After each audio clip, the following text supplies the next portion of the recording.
Hello, and welcome to today's webinar, Rhythms of Success, Charting Your Career Path in the Music World, Part 2. My name is Heather Meyer, and I will be running everything in the background for our session today. We are thrilled to host today's panel discussion with our host, Katie O'Hara LaBrie, as the second of a two-part series. If you missed Part 1 last month, there will be a link provided at the end of today's webinar. So let's get things started. I'm pleased to introduce today's host of our panel discussion, Katie O'Hara LaBrie. Katie O'Hara LaBrie is a composer, conductor, clinician, and cellist from Northern Virginia. An educator at heart, Mrs. LaBrie spent the first 15 years of her career teaching orchestra in Fairfax County, Virginia. She holds a Bachelor of Music in Music Education from St. Olaf College, where she studied under Stephen Amundsen, and Masters of Music in Instrumental Conducting from George Mason University, where she studied with Anthony Maiello. To Katie and to our panel, thank you for being with us today. All right. Hello, everyone. And thank you. Thank you, Heather, for that introduction. We're really excited to talk to you today about different careers in music. And, recently I was on a panel myself where I got to sit amongst all these different careers of musicians. And it just occurred to me, A, how many different careers there are, and then B, also just how varied our paths were to get from point A to point B to point Z. So we're going to introduce our different panelists today. I'm just going to ask everyone to just very briefly tell us who you are and what you do. I'm Katie LaBrie. I am a composer, clinician, but I'm also working in the publishing world now. And I have a fellow composer here, Chris Thomas. Hello. And then Sam Fischer and Jen Choi Fischer, if you'll tell us a little bit about yourselves and introduce yourselves. Hello. They are violinists. Tell us a little bit about what you do. You want to go first, Jen? Okay. Hi, Jen. I'm a Los Angeles-based freelance violinist. I specialize in musical theater. And I'm Sam Fischer, husband of Jen Choi Fischer, and also live in Los Angeles. I play concertmaster for 4 regional orchestras, and I also do a lot of recording session work, and I do a lot of teaching both at the Colburn School of Performing Arts in downtown LA and University of Redlands. Awesome. And next we have Angelica Cortez. Hello, it's great to be with you. I'm Angelica Cortez. I'm also calling as a person who lives in Los Angeles. So sorry we're so LA heavy, though I'm calling from New York City. And I am the executive director of the Suzuki Association of the Americas. All right. Then we have Yeonsol Lee. Hi, my name is Yeonsol, pronounced she, they. I am a music therapist. Currently, I'm in the doctorate program at CSU, Colorado State University. I'm originally from Korea. And last but not least, Dr. James Weaver.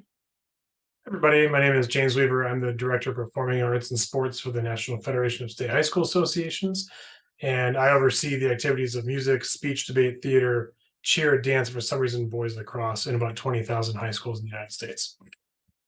Very good. So partly why this came about was my own experience. I, from a very young age, knew I wanted to do music. I was going to be an orchestra teacher, and I went to school to be an orchestra teacher. I was an orchestra teacher. It was all I was ever going to do. But then, as life sometimes does, things changed. And for me, it was a health situation that took me away from the classroom. And all of a sudden, I'm like, what do I do next? Because music was my life, and I love music, but I didn't know what there was beyond, teaching. Luckily, throughout my years of teaching, I was also able to start composing for my students, and was able to be published a little bit. And so that led me into just diving into that field as a composer, but then also becoming a music editor. So that's kind of my story, but I'd love to know how you all kind of got where you are today. So did you major in music in college. Did your future turn out the way you thought it was going to be? Was the path straight? Did you need any extra training or things like that for your current position? Tell us everything. So, Chris, I'll start again with you. Yeah, well, I'm a composer and a proud composer for the Alfred string catalog. I'll lead with that. It's been mighty fun writing for you all, and but most of my work is in film, TV, and in the last 10 years, a lot of my time is spent writing music for theme parks. And so my life went in the direction of commercial music. And I really didn't I went to music school thinking, oh, this is exactly what I'd like to do. And most music schools weren't very fond of having a composer studying with their teachers with, the very little time they had to invest in students, and someone who wanted to go into film and not just full-time concert music. So and the reason I stuck to it was my first love in life was really cinema. I just knew I didn't have the eye to be a director. I didn't really have the chops to be a great screenwriter, but music came naturally to me. And whenever I would watch a movie, I would see a Hitchcock film and hear the music of Bernard Herrmann, and something just really spoke to me about it. And then later, Tim Burton and Danny Elfman, John Williams with the director Steven Spielberg, and so on. And I realized, there's a certain sort of composer who gets into a relationship with a filmmaker and they tend to have this kind of creative career. And I realized, oh, somebody who's okay at music like me can still go into cinema, but I'll use my talent as a composer to serve motion picture.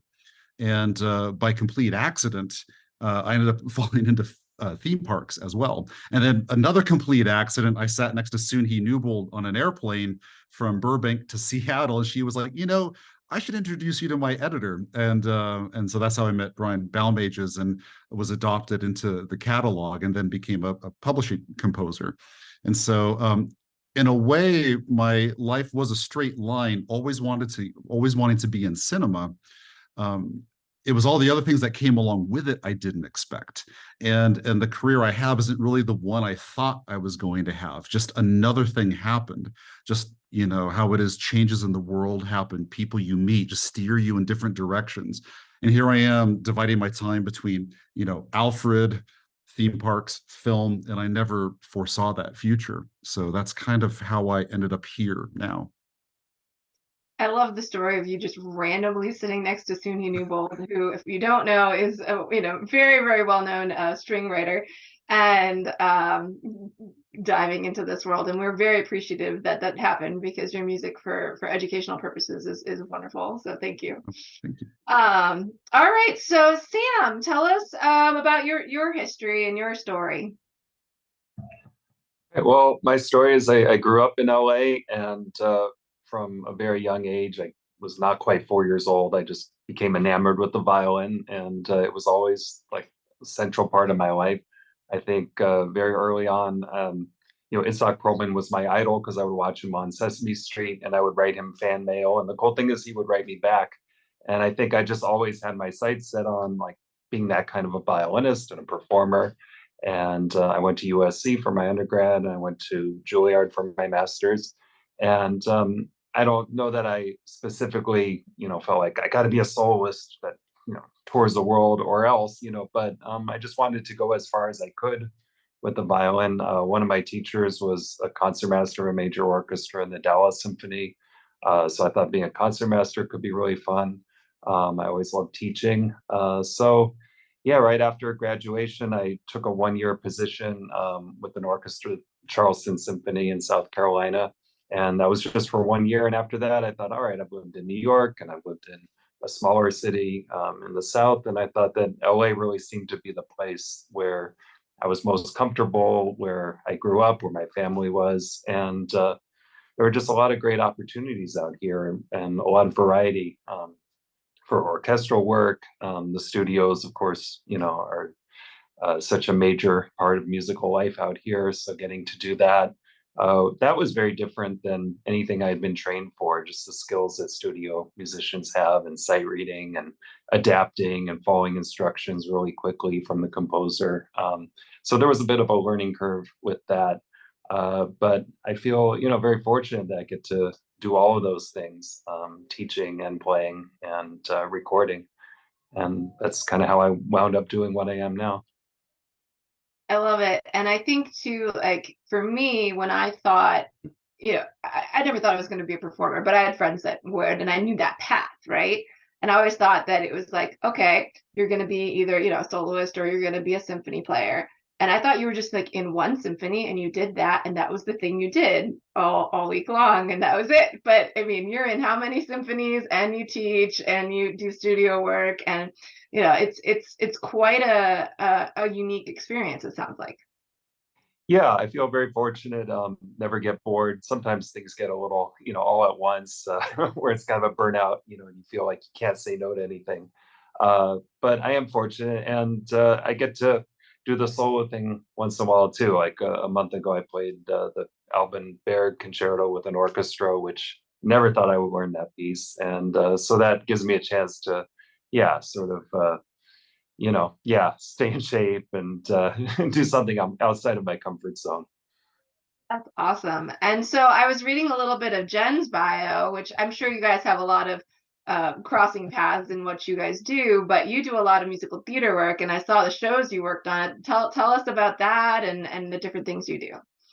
Yeah, so I received my bachelor and master's degrees at the Cleveland Institute of Music, and very much either chamber music or like get into a major orchestra kind of school. And I mean, I was surrounded by like amazing players and great orchestra training. And I really felt like that was my path.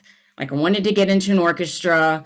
But sort of fate took me in a different direction. I just finished grad school. I was like, sort of freelancing in Cleveland and just practicing, waiting for auditions to pop up. And it just so happened that a position for concertmaster of the Phantom of the Opera National Tour opened up, and they actually reached out to the violin department at CIM because some of the other members of the band, including the concertmaster who was leaving, they had gone to school there, and maybe they just thought it was a good training ground or a good place to start. And so they contacted the violin department, and I just happened to be sort of, not really attached to anything. And I heard about the audition, and coincidentally, the tour also was coming through Cleveland to play at the Playhouse for like a month. So I got to meet them. I observed a show. I was able to submit my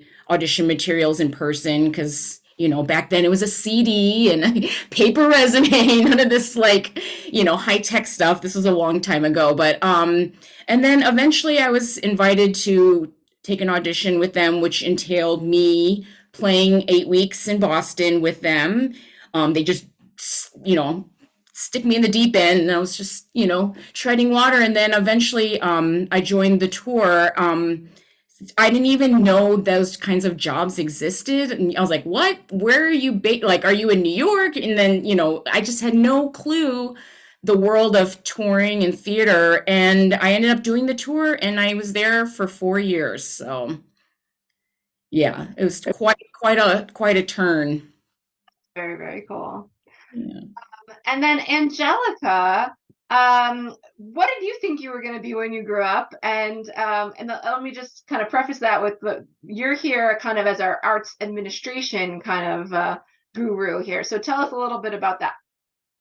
Yeah, I don't even think I realized that this was a job when I was a young person. So I did have a background in music. I studied trumpet, and I also did minor in education. And I think when I was a young person, I was definitely I thought that, you could either be a teacher or you could be a performing musician. Those were kind of the two paths that I saw as possible.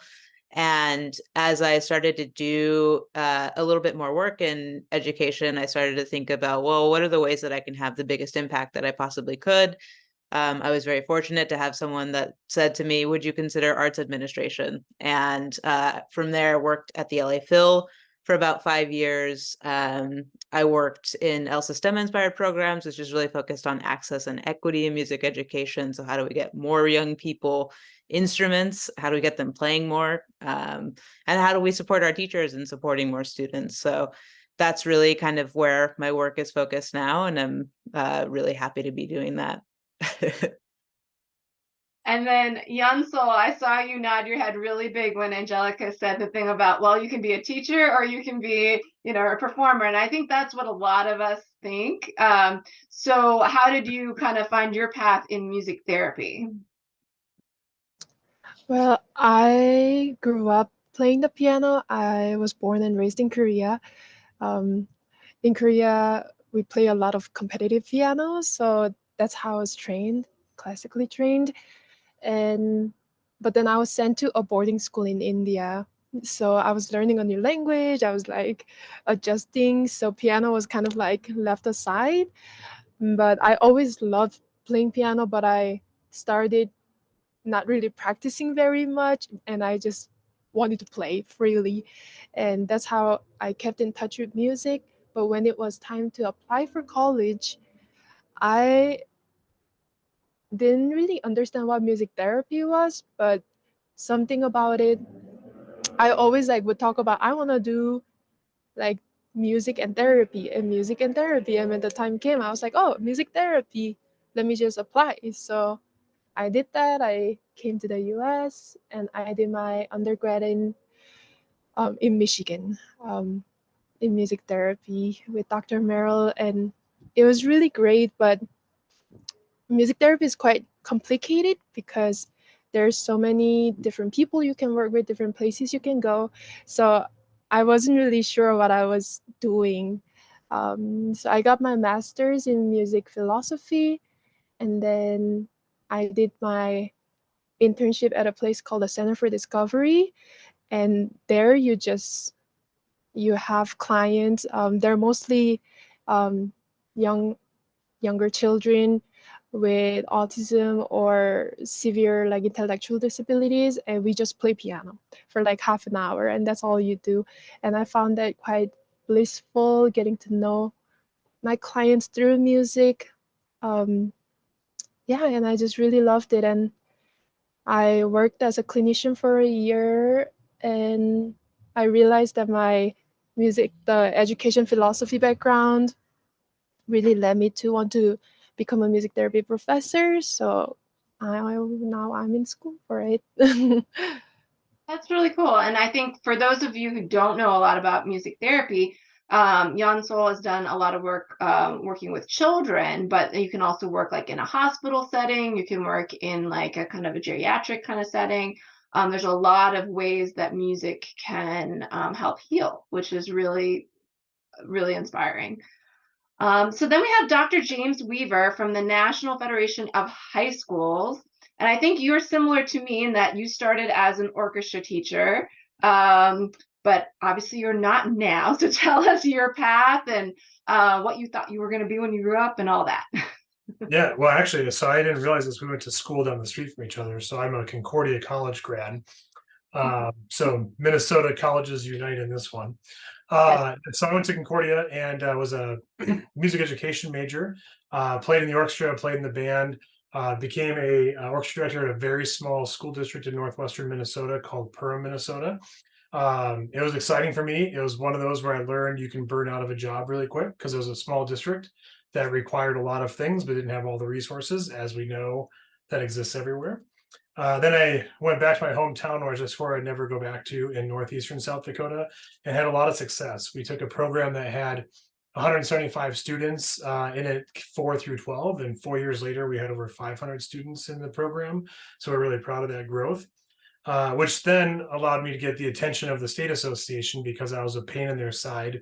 And so like, I had this program that was growing. We had tons of kids in it.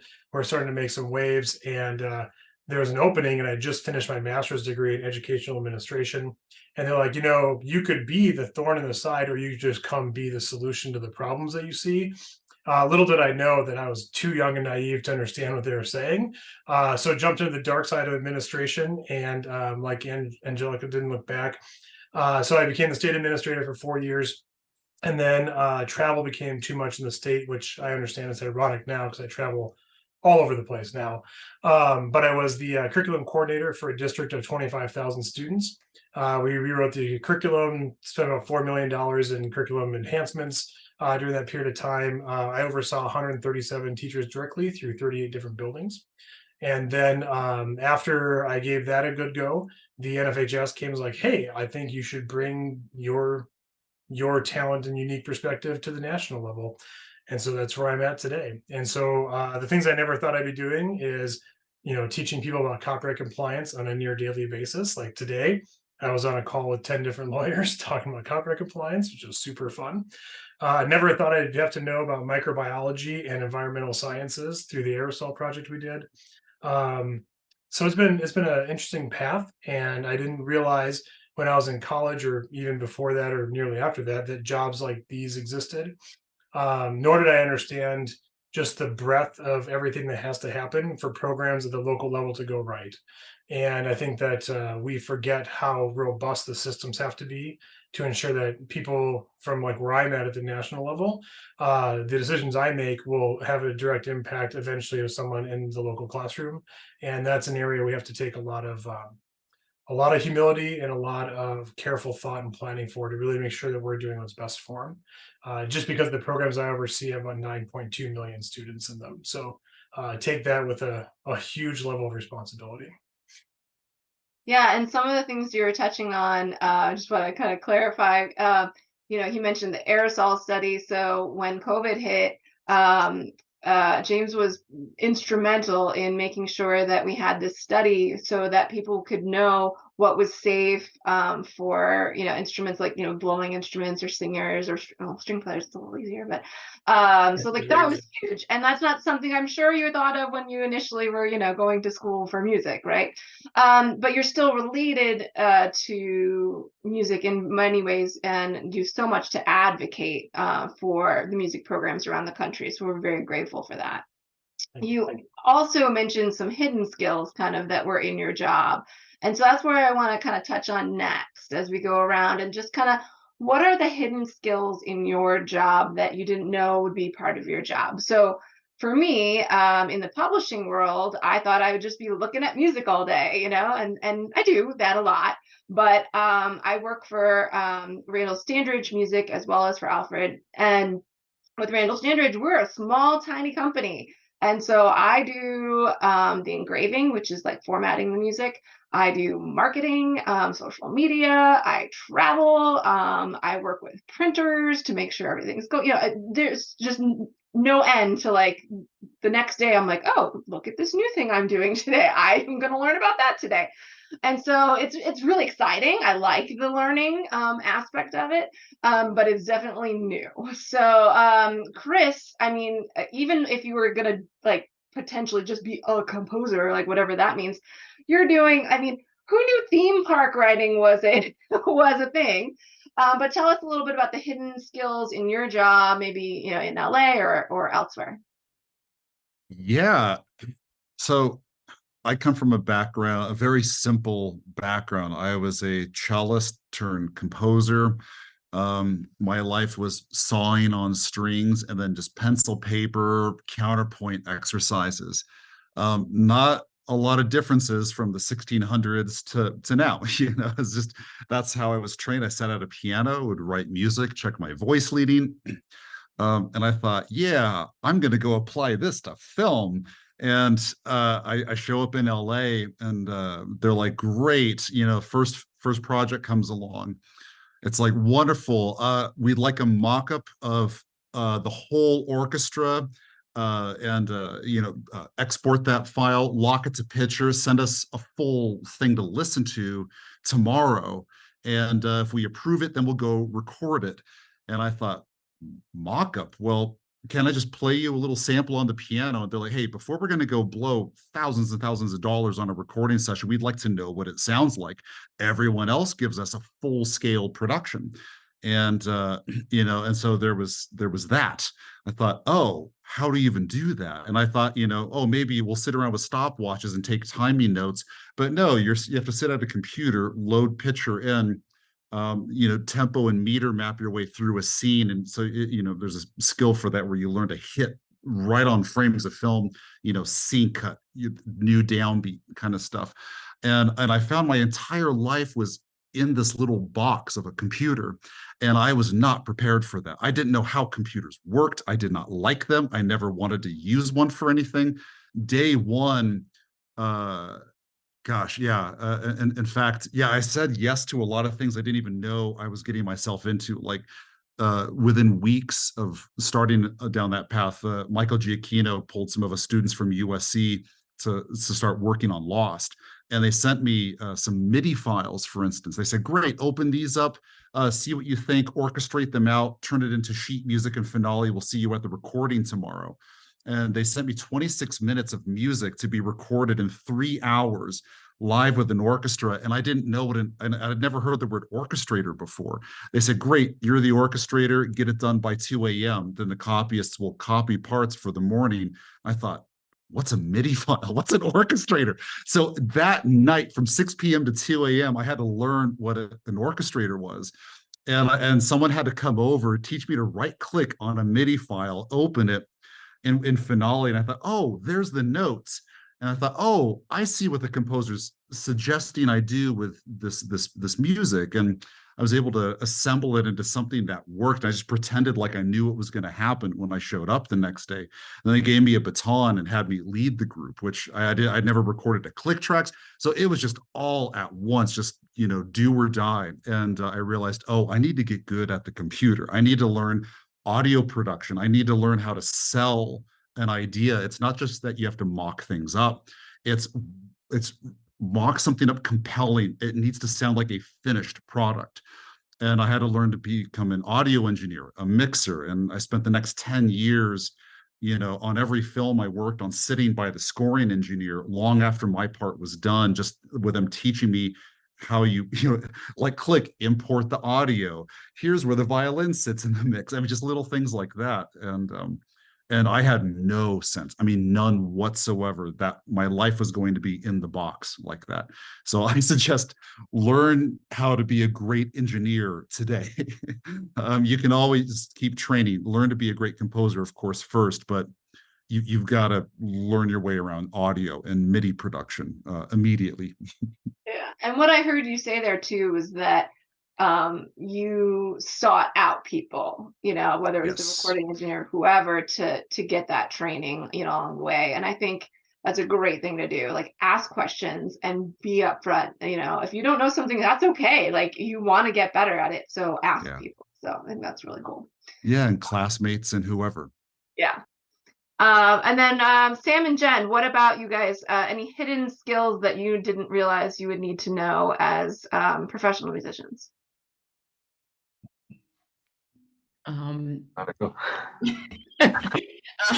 Yeah, I do work outside of theater, but within theater specifically, I feel like being flexible is so important.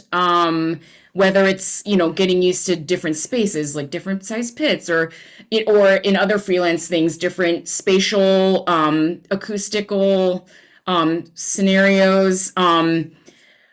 The real hidden skills I recently have acquired, in doing some of these shows, I've had to double on different instruments.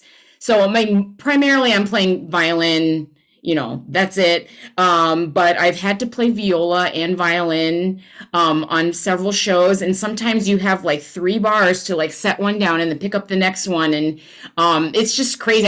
I took piano when I was a kid, but in that switching back and forth was crazy. And recently I did the show Sunday in the Park with George. And there's actually a glockenspiel double in that violin book. The first violin is the glockenspiel double, and the other violin book has orchestral bells and sus cymbal double. I don't know why he gave it to the violins. There's a legit percussionist in the band too, but I was just like cracking up with laughter when I was told that I had to do that. But you just sometimes, and then other shows where I am just playing violin, but I did the show Hadestown just recently, and I am, the musicians are part of the set. So we're in costume, you know, I have to like take a prop and hand it to the cellist and we have to cheers with the actors. And, you know, it's that was another real surprise, but it's cool. I mean, you obviously the music part is the most important, but even situations like that. And I know in other areas of like, you know, musical work in Los Angeles, people do stuff on TV where they're, you know, they have to like look a certain way or do a certain, you know, thing while playing. And just being flexible and open, I think, is a skill that they don't teach you in school, really. I mean, yes, you know, we work so hard on like our craft and our instrument, but like doing all the extra stuff, it's really fun actually, but it's can, you know, catch you off guard a little, I guess. Well, it was really fun to watch you play glockenspiel that time. We actually had to stand up. I enjoyed it too. Yeah. I felt like my knees were like shaking. Yeah. Okay. Yeah. But for me, the first thing that comes into mind is just being an LA-based musician is like sitting in traffic for an hour and a half to 2 hours, getting from one place to the next, and then trying to sound like I haven't been sitting in traffic, you know, when I like, have a solo all of a sudden. And it's gotten better. I've like learned some like quick ways to warm up and stuff. But I think just, yeah, balancing it all is kind of the hidden skill, and sounding like you're rested and fresh, even when you don't feel that way. But as far as like something like Chris was talking about, you know, like during the pandemic for a lot of us, like it was the first time that musicians, you know, had to quickly buy a microphone and an audio interface and like get familiar with, you know, Pro Tools or something like that. And, you know, Chris was actually, you were really patient with me. I think I had to send a little snippet that, you know, normally like 1 minute of music to record doesn't take that long, but when I'm trying to like set up my room and home studio, you know, it was like hours, you know, and a lot of my friends and colleagues, like we all commiserated, like, yeah, this one session, it took me the entire day before I like got a usable take to send in and stuff.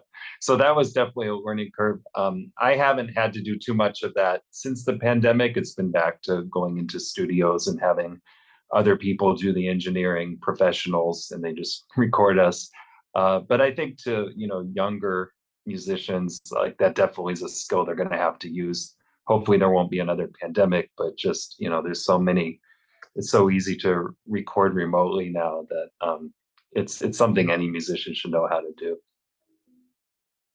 And so for our non-musician playing, regularly playing anyway, fields of like of arts administration, Angelica and James, can you kind of tag team and tell, you know, what are some things you didn't realize you would have to do in your job?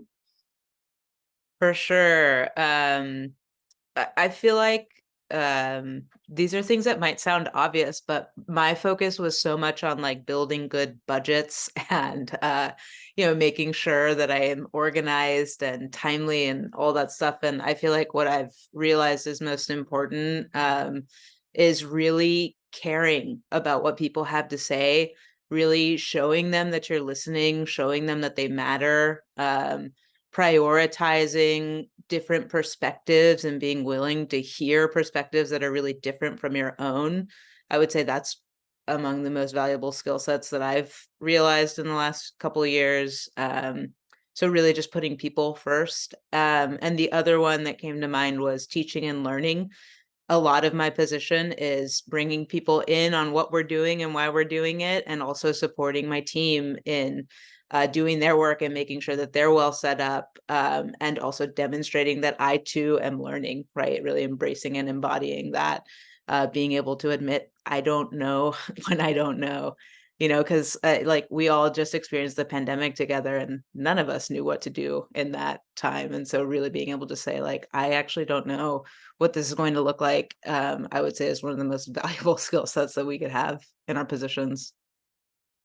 Oh, I would agree. I mean, you touched on it too a little bit, but I think we are in the relationship business, right? So like everything we do is relational. And I think that's something that as you get in the administrative world, or I mean, even in the performance world, right? Like it's still relationship building.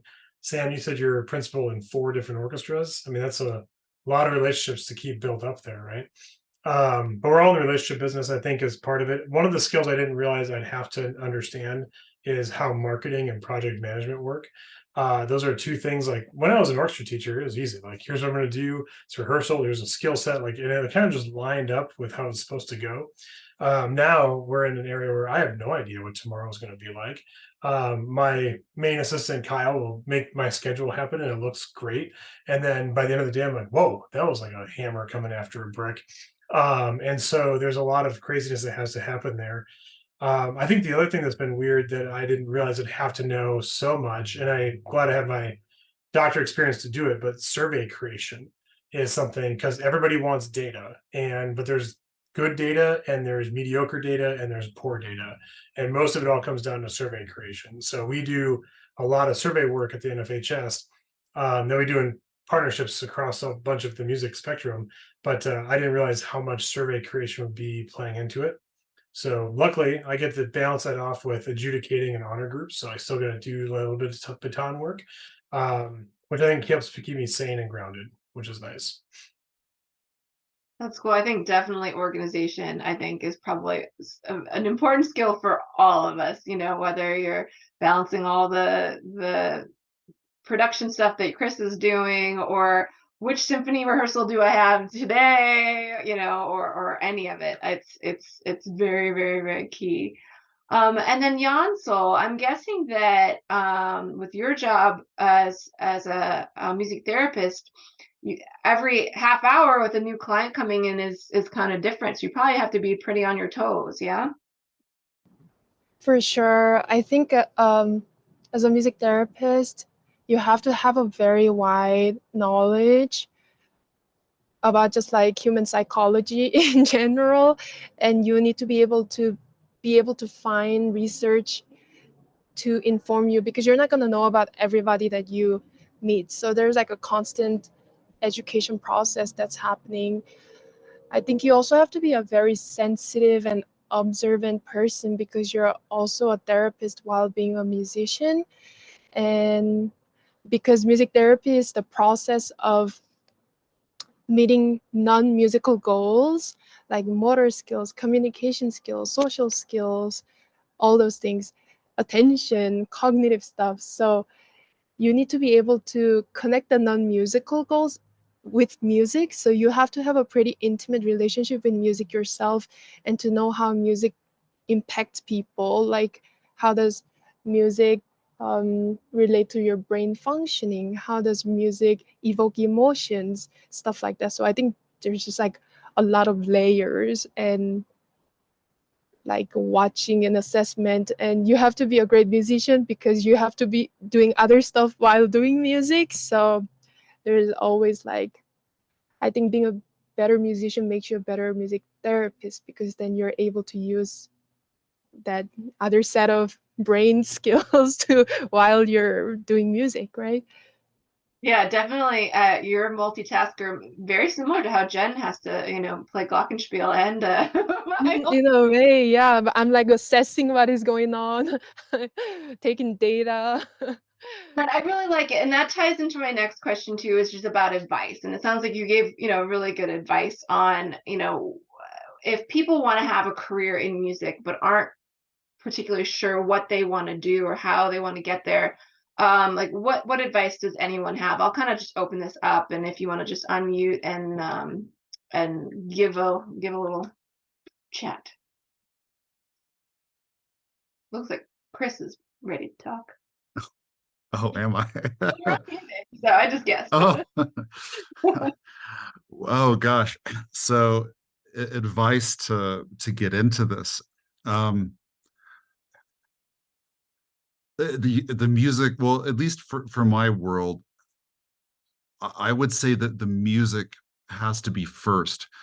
These days, I've noticed a big change with composers coming into film thinking, oh, you don't really need training, you don't need this or that, you can just get a MIDI pack and some loops and some fun samples and just learn to be a good mixer, and then just sound good and kind of convince people to bring you onto a project. And to an extent it can work, but one of the biggest disservices you can do is to be completely indistinguishable from other artists, which is what happens to like 99% of composers.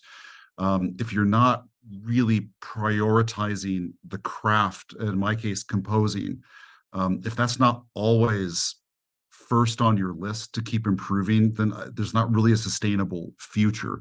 You'll probably burn out with yourself. That the periods where I don't continue growing, I grow bored with everything about my life. I think if you're in it for the love of what you're doing and the love of the craft, you have a long, happy future ahead. And that is how you build a sustainable career. I think when it just comes down to it, you have to want to spend the next, 50 years doing something. And I've found every year that I love it more and more. And I'm growing all the time. And a lot of people will just give up after a bit. They really didn't want it. And if you truly do, just don't quit growing. First and foremost, it's about the music.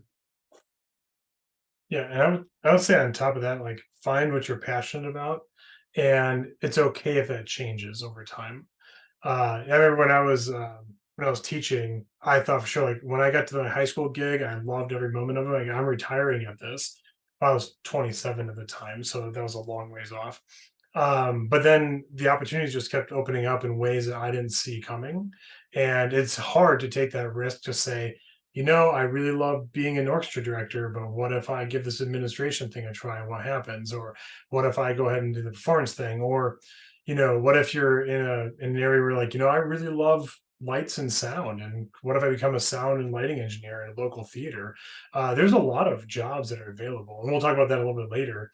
But it's okay to find your first passion and take a left turn. All of us have taken some sorts of left turns in our careers, and they've always seemed to pay off. And I think that's okay. People need to understand that you don't have to just stick with the first thing you go to college for. Yeah, I want to echo the following your own interests and passion. And I mean, I think really allowing yourself to be honest about whatever that is. I feel like when I was in high school and college, especially, like everything I was doing was really just about like making my parents proud, which is like, I don't regret that in any way, shape, or form. And also, I think I still did a pretty good job of that, even after I, kind of stepped aside and got a little bit more curious about what I really want. So, really like trying to ask yourself questions about like, what is it that actually makes me happy? Like, when am I at my happiest?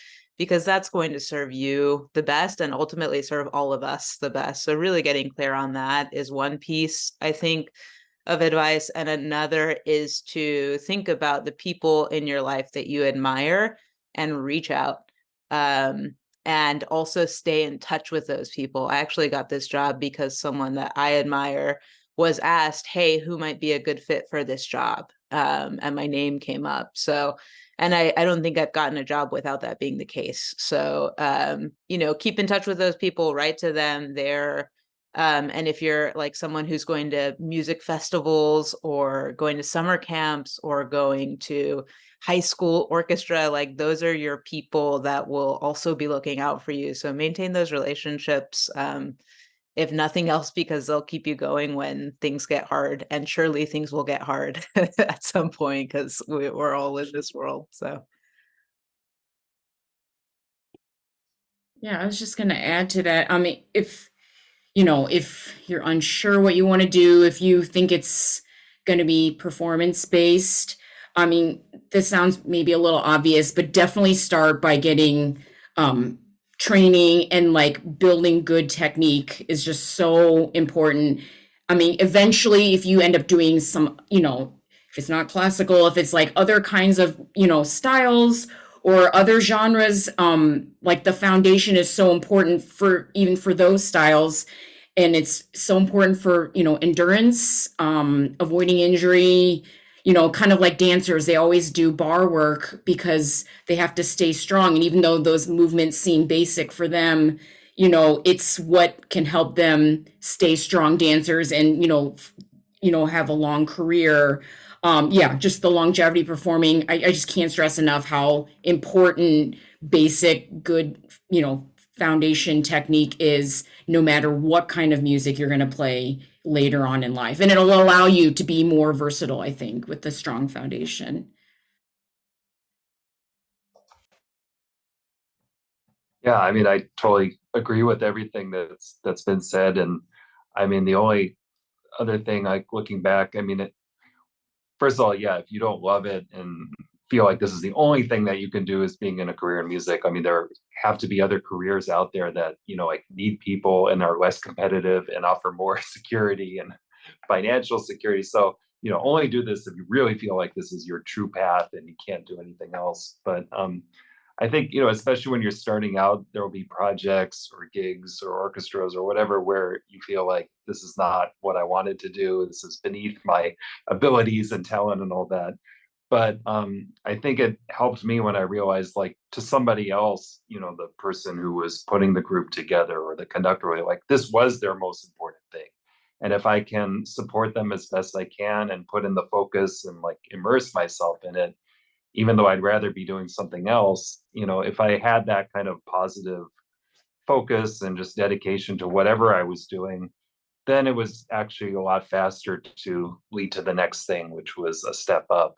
But I do see people, unfortunately, who like sometimes show up to something and they just don't bring a very good energy because they don't really want to be there. And it's like, as you were saying, James, I mean, it's a relationship business, no matter what you're doing, even when you're performing an instrument. And just the better a colleague you can be and the more supportive you are to people around you, the better it's going to be for everybody. And I definitely enjoy it more when I'm having those kinds of experiences. Yeah, and the other thing that I think I'd like to touch on is that if you want a career in music, there are just so many. So, for example, I'm gonna point out Heather, who introduced us earlier. She started as a band director. Similarly, I started as an orchestra director, and now she, works for Alfred. Bringing global events like this, around, and so you can have that music passion and the music drive and work in a music field, and if you want to be a teacher right now, oh my gosh, are there jobs? There are jobs everywhere because there's a teacher shortage. And so and it's a wonderful field, in my opinion. Unbiased, right? And but you can also forge your own path, and there are just so many things that you can do. I often hear from younger students or college students, well, my parents aren't going to let me go into music because I'm not going to make money. I need to be a doctor or a lawyer, whatever. You're going to make money. There are plenty of jobs in these fields. And actually, that's going to tie in. I'm going to kind of skip questions a little bit. Dr. Weaver, can you tell us a little bit more about the Careers in Music project that is sponsored by your organization and also by NAM?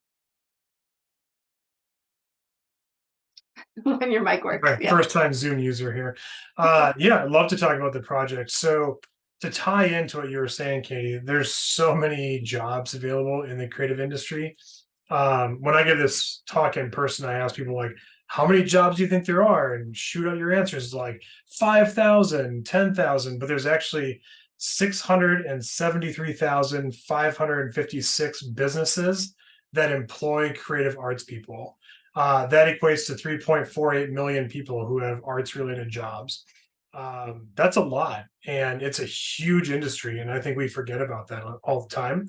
And then you talk about pay. What I love about this is there's pay from paid internships starting at that $27,000 level, which isn't a lot of money to start out, but then you quickly get into that $50,000 to $120,000 level in a lot of areas. And then if you're entrepreneurial or in leadership, high level leadership positions, you can make a really good six-figure salary for a long time. So there's a lot of money and jobs that exist in the creative industry area. So NAM and the NFHS have partnered together to kind of take it from two different directions. So we are in the school administration business, and NAM is in the music industry business, obviously. So the directions we do it from is NAM is like, hey, music industry folks, here's how we want to talk about jobs. So when you're out in those communities, here's what we can kind of get really going. My hometown is opening up a new community theater that holds 800 seats. It's right downtown, connected to the city government center. It's where my county orchestra is going to be hosted. So they're going to have permanent clients at this area. Well, we need people who can do the marketing for it. We need people who do lights and sound. We need people who can actually do the maintenance components of it. We need the people who will recruit acts. I mean, and the jobs go on and on and on. And this is just one 800-seat theater being built in a community of 50,000 people. So it's not like it's this grandiose thing. We're not in LA and New York. We're in Plainfield, Indiana. And these jobs exist right here. On the NFHS side, we're looking at it from the student-centric and teacher side, and also the guidance counselor side. So we launched a link that I think Heather has for everyone as well for our careers in music, where it just goes through and like it has 43 options of different jobs that exist. We start off with education because, like you mentioned, Katie, we have a giant teacher workforce development problem. We have 100% placement right now for all new grads in education, and that's sounds good. And it is good if you're graduating, but it's not good for the overall ecosystem. So we need more music educators. So we start with that. And then it breaks down 40 other areas where you can be part of the creative industry. Things that people don't even think about on a regular basis, like you need repair techs to fix instruments. And people don't think about that. They just take their music instrument to the shop and magically it comes back and it works. But there's a team of people making sure that happens. And so it really kind of breaks down in language like if you enjoyed this may be a good path for you. If you're music, if you love music, but you don't want to be a performer, you don't want to be an educator, here's 40 other paths you can go down and just stay in this area. It's a great field to be in and it's rewarding. At least I say it's rewarding, and I'm going to take my opinion as something really good. So, but that's really our project there. And it goes in conjunction with what we're doing with a coalition of 26 other national education organizations on the music teacher workforce development. So we see a lot of tandem projects flowing through this workforce development project because we don't have enough people doing it, and the economy of creative industry is massive. So if you have not seen the new Americans for the Arts report that came out, I believe it was last week, 4+% of the US GDP is in the creative arts industry. That is huge. That's one of the largest industries in the country. And so really recommend everyone kind of get really thinking about what this careers in music can look like. And everyone on this call is awesome because I can't do anything they can do. And I think it's amazing that everyone found their area, and theme parks are always better with music that's being written. I'm just saying. And that's something that I dumbfoundedly thought to myself, oh yeah, there's music everywhere. Someone had to write it and they're getting paid for it. And it's a good gig, I'm assuming, Chris. And so there's a lot of good things out there that we just don't think about. And I think we need to do a better job as an entire music ecosystem of talking about the plethora of jobs that exist, because we don't do a good enough job with that today. And with that, I'll get off my soapbox and I can answer any questions or jump right back on my soapbox if you'd like me to. Well, since you mentioned questions, I'll just remind our listeners that we are taking questions in the Q&A. So if you have anything that you'd like to hear answered in the last couple of minutes, we'd be happy to answer them. And as people are maybe typing their questions, I'm going to ask you all on the panel just one last thing, and that is, what is the most fulfilling aspect of your job and what keeps you motivated? So I'm going to go backwards this time. Let's start with Yeonsol. I think what I found is that my job, when I know that I'm becoming a better music therapist, I also have a sense that I'm becoming a better person. So there is like a deep alignment with who I am and where I am going as an individual and how I am doing in my career, which I think is a huge part of like what keeps people happy. Because if you're doing your job 8-9 hours a day, but then that is not who you are or what you align with, that's really depressing. So I just think it's been very nice because it really deeply connects me to like rest of the world and what I believe the world should have. Like I truly think everyone should be creative beings and I get to contribute to a world that does that, and it's just really nice. It's beautiful. That is beautiful. James, what about you? What keeps you motivated? So I'm a workaholic at nature, and so that does help. That was supposed to be funny. No, really what it is I get to provide an opportunity for millions of kids that I will never be able to see the end product of. And so I always go with that thing of the best time to plant a tree was 20 years ago. Second best time to plant a tree is today. And so it really keeps me motivated knowing that what we're putting in place now is going to have a positive, hopefully, ripple effect across the ecosystem in music education. And that really that's very motivating for me. And I work with a great team of people. And whenever I get to gallivant around the country, it's always nice to see that things that we put in place a couple of years ago are having a profound and positive impact. And Angelica. Yeah, I feel like similarly, what keeps me motivated is knowing that I'm contributing to something that's much bigger than me and much bigger than my city and much bigger than, you know what I mean? It's knowing that I'm offering an opportunity to support teachers in giving kids really beautiful music. Like I'm working toward that, making sure that every single young person in our space has access to and the opportunity to make something pretty every day, beautiful sound, to become a better person, to try and reach for something new and different. That's really what keeps me going. And also, yeah, I think it is like relationships. It's people, knowing that there are a bunch of people that came before me and there are a bunch of people that will come after me that are also working toward that same goal.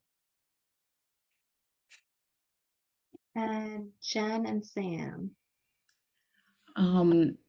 Yeah, I mean, I guess with theater, I just find it so rewarding to be a part of like the bigger picture. I mean, it's not just about the music, it's about the storytelling and the lights and the sets and the times where like I'm on stage, I mean, oftentimes I'm in the pit and I can't even see what's going on, but the times where I am on stage during a show and I can look out into the audience and I see like, people like emotional reactions and tears streaming down their face and, cheers, obviously applaud and laughter and just hearing their appreciation through their reactions or through applause.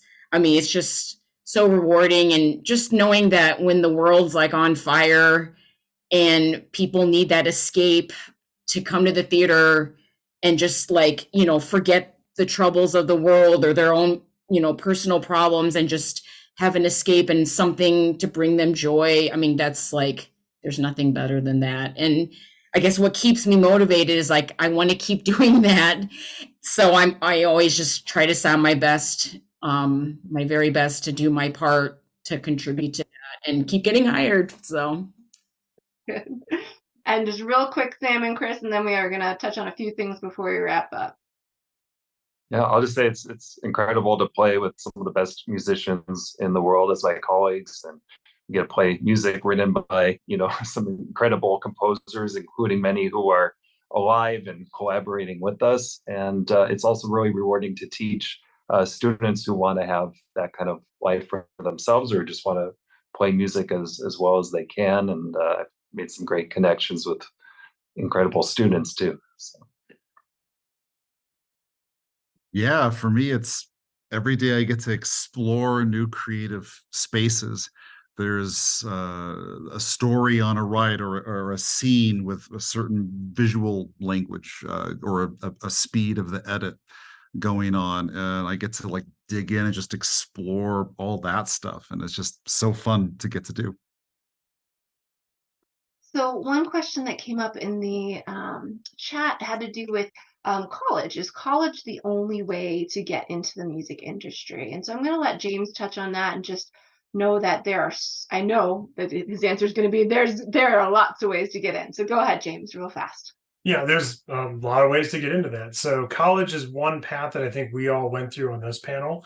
It doesn't mean it's the only path at all. There's apprenticeships, there's trade schools. In fact, some of the careers you need in technology don't require, or in music, don't require a degree from a collegiate facility. It really just requires the ability to have great background information. Associate degrees are widely available. And I can't say this enough, but a lot of things we need are trade school related.